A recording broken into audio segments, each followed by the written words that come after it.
Bonjour chers élèves de deuxième année niveau 1. Aujourd'hui, je vous propose de transformer des angles de radians en degrés ou de degrés en radians.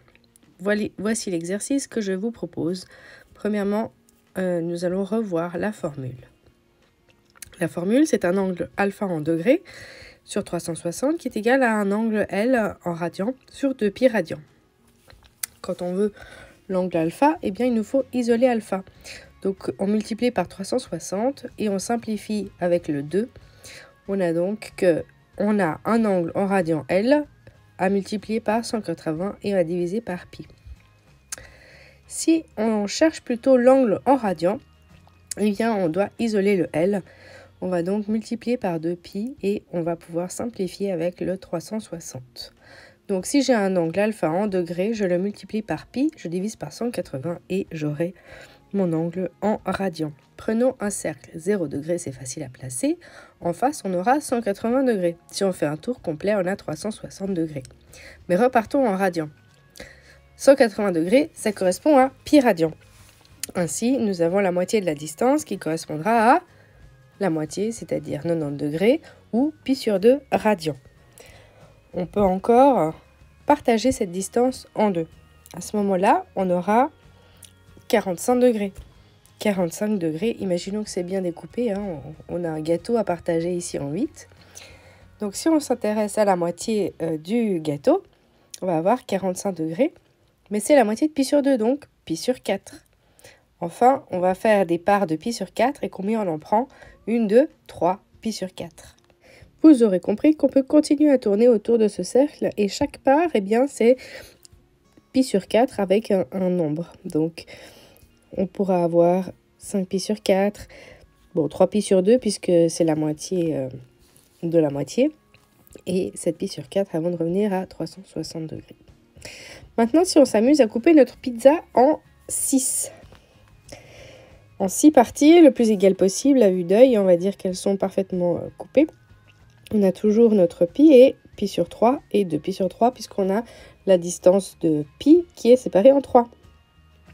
Ainsi, on prend pi sur 3, 2π sur 3, etc., qui correspond à 60, 120, etc. degrés.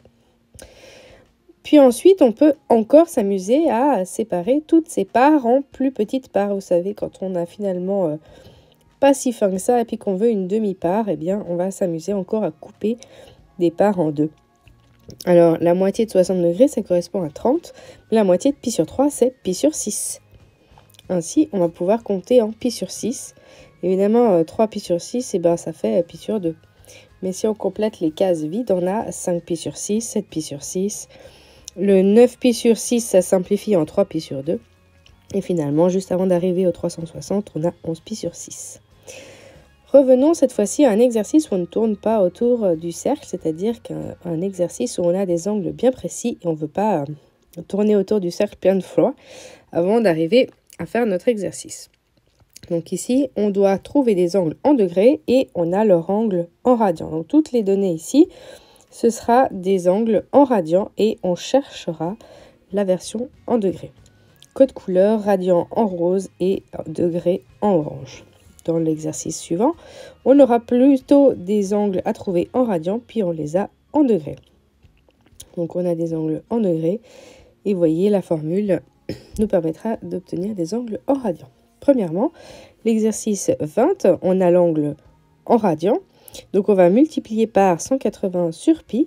Et puis, on simplifie. Ici, c'est assez facile. Et puis, pour le premier, on va obtenir 30 degrés.